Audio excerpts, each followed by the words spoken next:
Have you ever met someone so impossible to understand that people invented stories just to explain him? England had, for 12 years. No one could explain Duke Edmund Blackwood, not the king, not Parliament, not even his own mother. Every spring another princess arrived believing she would be the one. Every summer another duchess returned home disappointed. Every autumn another powerful family quietly accepted what the rest of England already knew. The answer would still be no. Eventually, mothers across England stopped asking, "Will my daughter marry the Duke?" They began asking a far stranger question. Is the Duke even capable of love? Some believed he was too proud. Others whispered that the only woman he had ever loved had died years ago. A few insisted he carried a secret so terrible he would rather let the Blackwood bloodline end than marry. The newspapers called him England's greatest bachelor.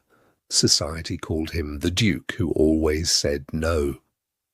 No one knew the truth, not his closest friends, not the servants who had followed him for decades, not even the woman who had given him life. Before we uncover the truth behind England's greatest mystery, take a moment to like this video, subscribe to Candlelit Vows, and tell me in the comments, why do you think Duke Edmund Blackwood refused every bride for 12 years?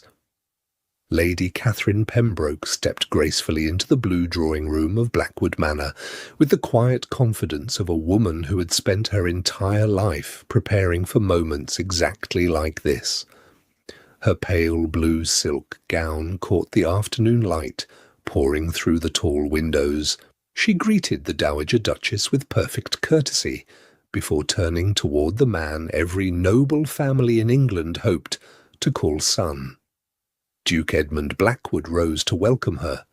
"Lady Catherine," he said with a respectful bow, "thank you for accepting my mother's invitation." His voice was warm, calm, neither distant nor overly familiar, exactly as everyone described it.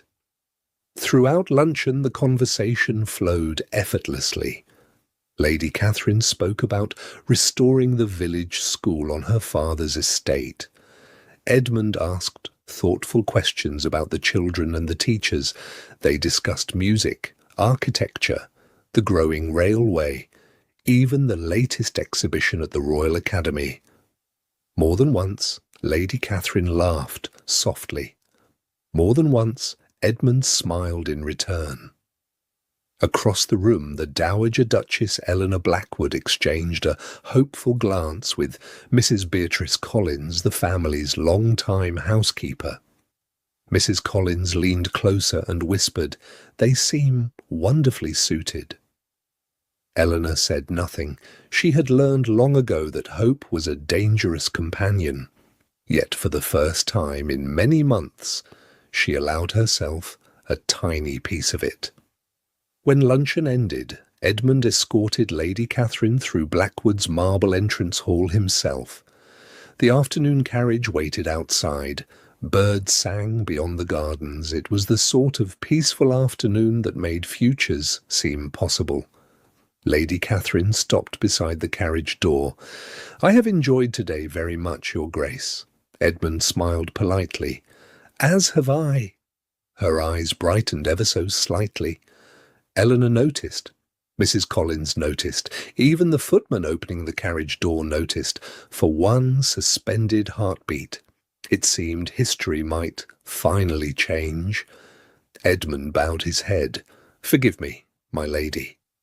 Only 3 words, softly spoken, deeply sincere.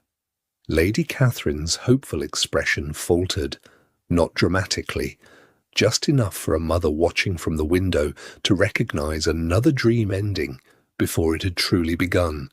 She managed a graceful curtsy. "I wish you every happiness, Your Grace." "And I wish the same for you." The carriage rolled away. Eleanor remained standing long after it disappeared beyond the iron gates of Blackwood Manor. Mrs. Collins quietly folded Lady Catherine's unused calling card. She truly was a lovely young woman. Eleanor nodded. She was. Will there be another introduction? Mrs. Collins asked, gently. Eleanor looked toward a polished table where half a dozen unopened invitations rested. Lady Harrington's spring banquet, the Duchess of West Haven's musicale, a royal charity dinner, a garden reception hosted by the Earl of Ashcombe. Every invitation carried the same silent purpose. Another daughter, another possibility, another hopeful family. Eleanor slowly placed Lady Catherine's calling card on top of them all. No. Mrs. Collins looked surprised. No, Your Grace. Eleanor's voice was almost a whisper. I'm tired of watching good young women leave this house wondering what they did wrong. At that very moment Edmund entered the hall, removing his gloves. He greeted them with a small nod. Mother? Edmund. He sensed the heaviness immediately. Is something wrong? Eleanor looked at him for several seconds before answering. She was lovely. She was. She would have made an excellent duchess. She would. The silence between them seemed to stretch through the entire house. Finally, Eleanor asked the question she had carried for 12 long years. Then why? Edmund lowered his eyes, not out of shame, out of thought. When he finally looked back at her, there was kindness in his face, but also a sadness she had never been able to understand. He turned toward the library. Edmund, he stopped. Do you know what hurts the most?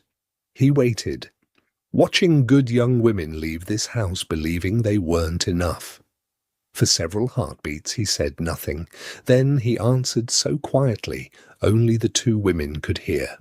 Mother. Another pause followed. They leave disappointed. He slowly turned to face her. If they married me for the wrong reason, his voice grew even softer, they would spend a lifetime disappointed. Without another word, he inclined his head respectfully and disappeared into the library. Eleanor stared at the closed door. Mrs. Collins remained beside her. Neither woman spoke for several moments. Finally, the housekeeper asked, Do you think he'll ever tell you? Eleanor's eyes never left the library door. No. Why? Eleanor sighed deeply. Because whatever sorrow my son carries. Her voice trembled. He believes it is his burden alone. By evening, the story had already escaped Blackwood Manor. Servants talked. Coachmen repeated what they had heard. A footman mentioned Lady Catherine's visit to another servant while delivering parcels in Mayfair. Before sunset, London had another rumour to enjoy. Did you hear? One lady whispered during tea. Lady Catherine Pembroke. Surely not. She returned home this afternoon. And? The Duke refused her. The second woman simply shook her head. Poor girl. At White's Gentlemen's Club, the conversation was no different. Blackwood refused another one. Who was it this time? Pembroke's daughter. Beautiful girl. Didn't matter. The laughter that followed wasn't cruel. It was the laughter of men discussing a mystery none of them could solve. The following morning, newspaper boys raced through London, shouting the latest headline, Blackwood declines another lady. By breakfast, every drawing room in England had another opinion, another theory, another explanation, but none of them were true. And as the days passed, invitations continued arriving at Blackwood Manor exactly as they always had. Until one arrived bearing the royal seal, the invitation to the royal spring ball, the grandest evening of the season, the event every noble family planned their year around. Eleanor quietly placed it upon the breakfast table before her son. Edmund unfolded it, read it once, folded it again. Will you attend? She asked calmly. He looked at the invitation for another moment before answering. Yes. Eleanor looked up in genuine surprise. It had been years since he had accepted. She wanted to ask why. She wanted to ask what had changed. But 12 years had taught her something far more valuable than curiosity: silence. So she simply nodded. Neither of them knew that before the royal spring ball came to an end, England's greatest mystery would become even greater. For the first time in 12 years, Duke Edmund Blackwood would not be the one saying no. The royal spring ball transformed Westminster Palace into the brightest place in England. Crystal chandeliers bathed the ballroom in warm golden light. Hundreds of candles flickered against polished marble walls, while musicians tuned their instruments upon the gallery above. Every noble family worth mentioning had arrived long before the first dance. Mothers adjusted gloves, fathers exchanged political smiles, young ladies whispered excitedly behind delicate fans, each secretly hoping this would be the evening Duke Edmund Blackwood finally chose a bride. No one admitted it aloud, but nearly every invitation accepted that night had been for one reason: Edmund Blackwood would be there. "Do you think he'll dance?" one debutante whispered. Her friend smiled knowingly. "He never does." "Then why are you wearing your finest gown?" The young woman laughed softly. "Because every lady in this room believes the impossible might happen." Across the ballroom, Lady Clara Ashbourne barely noticed any of it. Unlike the others, she had not spent weeks choosing ribbons or wondering whether the Duke might speak to her. In truth, she had nearly declined the invitation altogether. 2 days earlier, one of her tenant farmers had lost part of his wheat fields to flooding, and Clara had spent the entire afternoon arranging workers, seed purchases, and temporary shelter for the family. The ballroom felt very far away from the life she actually cared about. She wore an elegant but understated ivory silk gown trimmed with deep emerald embroidery, a quiet tribute to Ashbourne's colours. Her chestnut hair was swept into a simple Victorian chignon, decorated with seed pearls rather than diamonds. Beautiful, certainly, but without any attempt to outshine the ladies around her. "Lady Clara," a cheerful voice interrupted her thoughts. Lady Margaret Ellsworth approached, carrying 2 glasses of lemonade.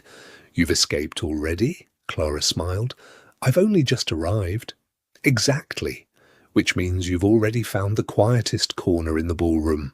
Clara accepted the glass gratefully. "Corners are much easier than conversations." Margaret laughed. "You haven't changed since finishing school." "Neither have you." Before either woman could continue, a sudden murmur swept across the ballroom like a breeze through autumn leaves.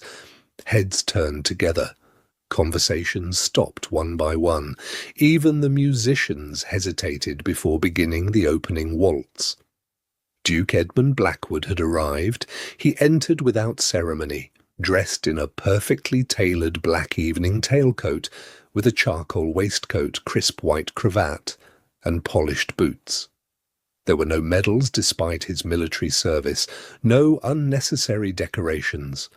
Quiet confidence surrounded him more naturally than any title ever could.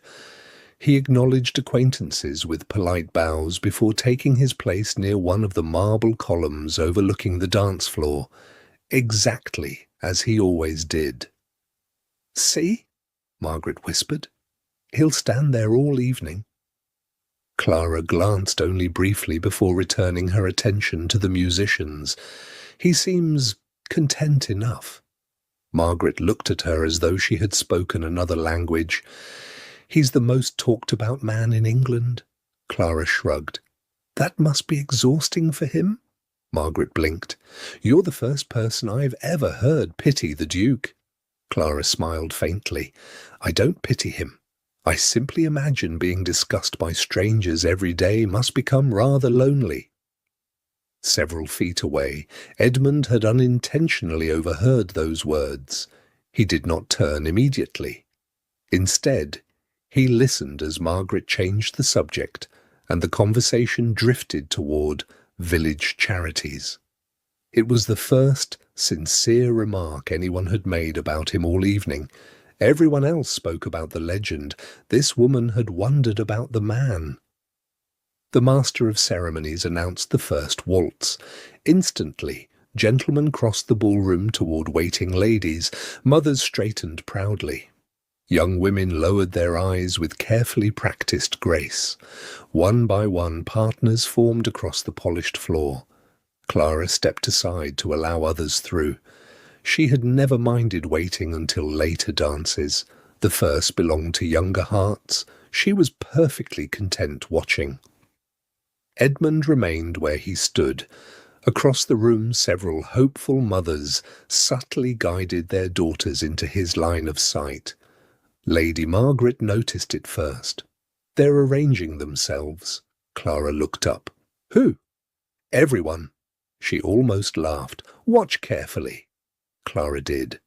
It was almost amusing once she noticed. Every few moments another lady happened to stroll near the Duke. Another father happened to introduce his daughter. Another carefully rehearsed coincidence unfolded before him. Edmund responded with flawless courtesy every single time. He bowed, smiled, exchanged a few pleasant words, then moved on, never rude, never encouraging, exactly as the stories claimed. Lord Ashcombe quietly remarked to his wife, "Another season, another refusal." His wife sighed. Poor girls. Edmund looked across the crowded ballroom. His expression remained unreadable. Then something changed. Without warning, he stepped away from the marble column. The movement was so unexpected that conversations around him slowly faded. One debutante discreetly adjusted her gloves. Another lowered her fan, convinced he was approaching her. A duchess smiled confidently toward her daughter. The Duke continued walking, past the daughter of an earl, past a celebrated beauty from York, past two princesses visiting from the continent, past every carefully positioned introduction. The ballroom gradually fell into an uneasy silence as people realized he wasn't stopping. Clara remained unaware. She had bent slightly to help an elderly dowager retrieve the lace handkerchief that had slipped from her lap. "Thank you, my dear," the older lady said warmly. "You're very kind." "It was nothing," Clara replied with a smile. When she finally straightened, someone stood before her. Black gloves, black tailcoat, steel-grey eyes. Duke Edmund Blackwood inclined his head with quiet respect. The surrounding ballroom seemed to disappear. "Lady Clara Ashbourne," he said, "would you honour me with the first dance?" Every conversation stopped. Every eye turned toward them. Somewhere near the orchestra, a violinist missed a note. Clara looked at him in complete surprise. Then, after a long, thoughtful silence, she met his eyes and answered with calm sincerity, "I'm sorry, Your Grace." She gently folded her hands before her, but no. The silence that followed was louder than any music the ballroom had ever heard. Clara's answer seemed to hang beneath the crystal chandeliers long after she had spoken it. "I'm sorry, Your Grace, but no." No one moved. No one breathed. For 12 years, England had watched Duke Edmund Blackwood refuse every woman placed before him. Tonight, history had quietly reversed itself. The Duke had finally chosen, and he had been refused. A lady standing near the orchestra gasped behind her fan. Someone whispered, "Did she truly say no?" Another replied, "She must not know who he is." "Oh, she knows." Edmund remained perfectly still. To everyone's surprise, he smiled. Not a wounded smile, not an embarrassed one, a genuinely amused smile. "I see," he said gently. Clara lowered her eyes respectfully. "I hope I haven't offended you." "You haven't." "Then you'll forgive me?" "I already have." He bowed exactly as he had bowed to every lady before her. Only this time, he did not walk away immediately. Instead, he quietly asked, "May I ask why?" The ballroom strained to hear her answer. Clara hesitated. "I don't believe a first dance should begin with curiosity." Edmund's brow lifted slightly. "And what should it begin with?" "Certainty." She spoke without arrogance, without hesitation. "I have watched too many people make important decisions simply because everyone expected them to." A long silence followed. "You have refused every lady in England for 12 years, Your Grace." "I have. And tonight, everyone expects me to feel honoured because you finally asked." She met his eyes. "I cannot accept simply because the rest of England thinks I should." Edmund studied her quietly. Then, to everyone's astonishment, he inclined his head once more. "That is a very honest answer." "It is the only one I have." For the first time in years, the Duke laughed softly. It wasn't loud, it wasn't theatrical, but everyone close enough to hear it immediately turned toward him.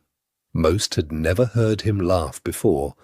"I hope," he said, "that one day you'll allow me the opportunity to earn a different answer." Before Clara could reply, he stepped aside. He did not insist. He did not persuade. He simply bowed once more and walked away. The orchestra finally began playing again. The ballroom slowly returned to life. But no one was dancing. Everyone was talking. By sunrise, the story belonged to England. Newspaper boys hurried through London streets, shouting, "The Iron Duke refused." "No," another corrected, while laughing. "The Duke was the one refused." Inside drawing rooms, noble women abandoned discussions of Parliament and fashion. There was only one subject: Lady Clara Ashbourne. At Blackwood Manor, Mrs. Collins entered the breakfast room almost forgetting herself. "Your Grace." The Dowager Duchess looked up from her tea. Mrs. Collins rarely lost her composure. "What is it?" "I thought you should hear this before the newspapers arrive." Eleanor quietly folded her napkin. "What has happened?" Mrs. Collins smiled, despite trying not to. "His Grace asked a lady to dance." The Dowager Duchess stared at her. "I'm sorry. I thought you said my son asked someone to dance." "I did." Silence filled the room. For a brief moment, Eleanor simply closed her eyes. After 12 years, he had finally taken the first step. Then Mrs. Collins continued. "She refused him." Another silence. Eleanor slowly opened her eyes. "She did what?" Mrs. Collins nodded. The entire ballroom witnessed it. For several seconds, neither woman spoke. Then, to Mrs. Collins' complete surprise, the Dowager Duchess smiled, not because Edmund had been refused, because, after 12 years, he had finally wanted someone enough to ask. The newspapers arrived moments later. Across the front page appeared the headline, "The Duke who always said no, finally hears it himself." Eleanor laughed quietly. "My poor boy." Mrs. Collins looked puzzled. "You aren't upset?" "Oh, I imagine Edmund is." She folded the paper. "But I also know my son." Mrs. Collins waited. "If he asked one woman after refusing hundreds," Eleanor smiled thoughtfully, "he isn't finished." Meanwhile, Clara had already returned to Ashbourne Hall. By sunrise, she was standing beside flooded fields with muddy boots beneath the hem of yesterday's gown. She spent the morning arranging repairs to a collapsed bridge. By afternoon, she met tenants worried about their crops. Not once did she mention the Duke. She assumed the evening had ended there. She was wrong. Late that afternoon, a familiar carriage stopped outside Ashbourne Hall. Not a royal carriage, not an elaborate procession, just one black coach bearing the Blackwood crest. The butler hurried inside. "My lady." "A gentleman wishes to see you." Clara looked up from the estate ledgers. "If it's another supplier, ask him to return tomorrow." The butler smiled awkwardly. "It isn't a supplier. Who is it?" "The Duke." Clara blinked. "The Duke?" "Yes, my lady." She closed the ledger slowly. "Did he say why?" The butler smiled. "No." "For the first time since refusing him." Clara laughed. "That seems rather fitting." She stepped outside, expecting ceremony. Instead, she found Edmund standing alone beside the carriage. No guards, no advisers, no servants announcing his titles. Just one man. He removed his hat. "I hope I'm not interrupting." "You are." His expression briefly changed. Then Clara smiled. "I was arguing with my accountant." Relief crossed his face. "I suspected I was the easier conversation." "You were correct."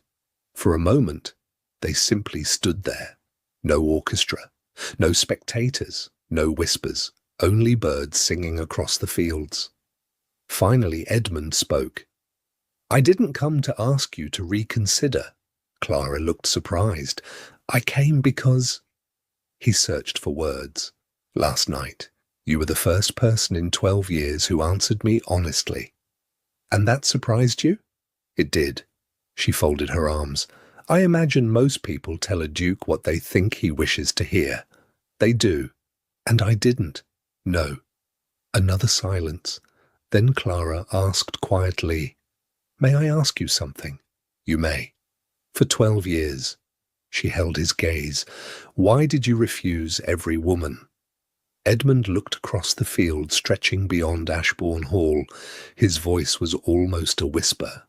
"Because 12 years ago, I made a promise." He stopped. The pain behind those words was unmistakable. Clara didn't interrupt. She simply waited. He looked back at her. "When the time is right, I'll tell you everything."